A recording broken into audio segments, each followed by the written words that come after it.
पटना के चर्चित कारोबारी गोपाल खेमका हत्याकांड में पुलिस ने 72 घंटे के भीतर बड़ी कार्रवाई करते हुए पूरे मामले का लगभग खुलासा कर दिया है। डीजीपी विनय कुमार ने हत्या के दूसरे दिन ही इसे गंभीर चुनौती मानते हुए साफ कहा था कि चाहे जो भी अपराधी हो, पुलिस उसे खोज निकालेगी। इस निर्देश के बाद एसएसपी कार्तिकेय शर्मा की अगुवाई में गठित एसआईटी व एसटीएफ ने संयुक्त छापेमारी कर शूटर उमेश यादव को उसके घर से गिरफ्तार किया, जहां से 59 जिंदा कारतूस, 2 लोडेड मैगजीन, 1 पिस्टल और सुपारी की रकम 3.5 लाख रुपए नगद बरामद हुई। वहीं सुपारी देने वाले कारोबारी अशोक साहू को भी पकड़ा गया, जिसके पास से एक ब्रेटा पिस्टल, 6.5 लाख रुपया नगद और जमीन से जुड़े भारी संख्या में दस्तावेज बरामद किए गए। जबकि हथियार सप्लाई करने वाले विकास उर्फ राजा को पुलिस ने मुठभेड़ में मार गिराया।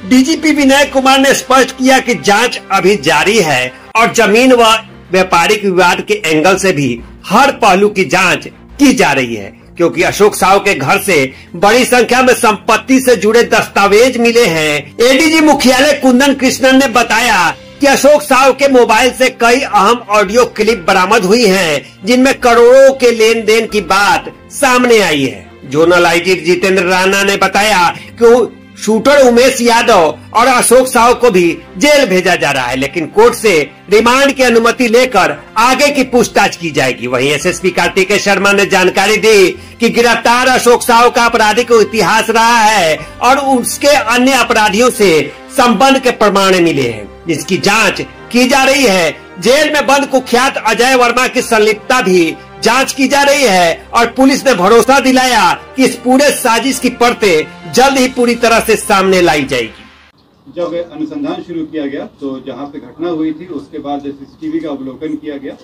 और वैज्ञानिक अनुसंधान प्रारंभ करते हुए जहां पे रिट्रीट हुआ था उस डायरेक्शन में आगे बढ़ा गया। इसी क्रम में बढ़ते बढ़ते हम लोग जहाँ पे जो अभियुक्त था वो जब भागा था उस घर तक पहुंचे। वहाँ पे जब छानबीन की गई तो एक मोटरसाइकिल हम लोगों को मिली। मोटरसाइकिल के नंबर से टैंपरिंग करने की कोशिश की गई थी। जब उस मोटरसाइकिल के पास वाले घर की सर्च की गई तो उस घर से जो अभियुक्त जो कपड़ा पहने हुए थे वो बरामद हुआ, जो जूता बरामद हुआ, मास्क बरामद हुआ। उस घर में जो व्यक्ति थे उनको लाया गया पूछताछ करने के लिए। उनका नाम उमेश यादव। जब उनसे गहन पूछताछ की गई, इसके बारे में गहराई से पूछताछ की गई तो उनके द्वारा इस घटना की संलिप्तता स्वीकार की गई। साथ ही में उनके द्वारा बताया गया कि इस घटना में जो उनके द्वारा इस्तेमाल किया गया हथियार था वो घर में छिपा के रखे हैं।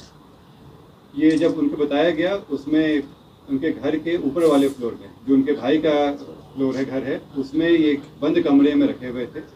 उस जगह की जब छानबीन की गई तो इनके घर से 59 राउंड गोलियां बरामद हुई। 56 राउंड 7.6 का था और 3 गोली 9mm का था। उसके अलावा जब घटना में जो इस्तेमाल हथियार था उसके साथ 2 मैगजीन मिला, जिसमें 14 राउंड गोलियां थी। इसके बाद जब इनसे और पूछताछ की गई तो बताया ये कि अशोक साहू का नाम लिए, ये इनको करीब 1.5 साल से जानते थे। दोनों ही बिहार शरीफ के थे और एक शादी के फंक्शन में मिले थे।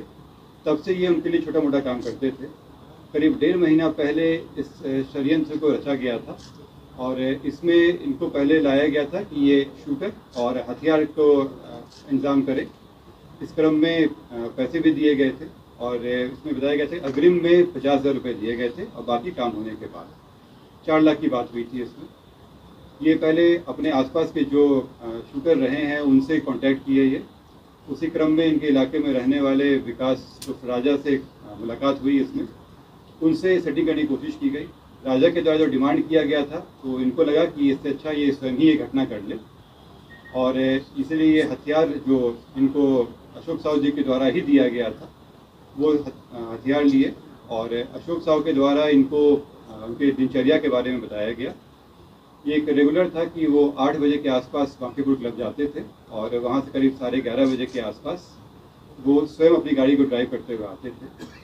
क्लब से नॉर्मली उनके एक दोस्त भी आते थे जिनको एक बाकरगंज मोड़ पे ये उतार देते थे। इसी की रेकी करते हुए वो उस दिन घटना के दिन भी वो बाकरगंज मोड़ पे पहुंचा और जब इनकी गाड़ी आई तो ये वहां से चल के ये अपार्टमेंट के पास आ गया और इनका इंतजार करने लगा। उसके 10 मिनट के बाद इनकी गाड़ी आई। गाड़ी पहले से ही देखा हुआ था, नंबर भी इसे पता था। जैसी गाड़ी आई ये उसने फायर किया और चला गया। अगले दिन जैसे पहले से तय था इन लोग के द्वारा, ये लोग जेपी गंगा पथ पर मिले, ये और अशोक साहब, मालसामी थाना क्षेत्र में। वहाँ पे बची हुई 3.5 लाख रुपए इनके द्वारा दी गई। इसमें खास बात यह है कि इसमें आपस में बातचीत करने के लिए मोबाइल खरीदा गया था और सिम भी उमेश यादव के नाम से ही खरीदी गई थी ताकि अशोक साहब का नाम नहीं आ सके। और जब ये पैसे दिए गए तो मोबाइल उन्होंने वापस कर दिया, लेकिन सिम वापस नहीं किया।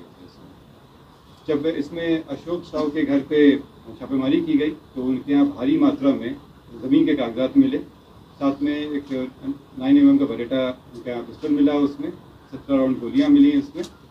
और इसमें कई जो कागजात मिले हैं उनका अनुसरण किया जा रहा है। जो अभी शुरुआती पूछताछ में जो बताया गया है कि इन लोगों के बीच में व्यापारिक संबंधों में खटास आ गई थी, ज़मीन के कारोबार में भी बताया जा रहा है, लेकिन अभी अंदर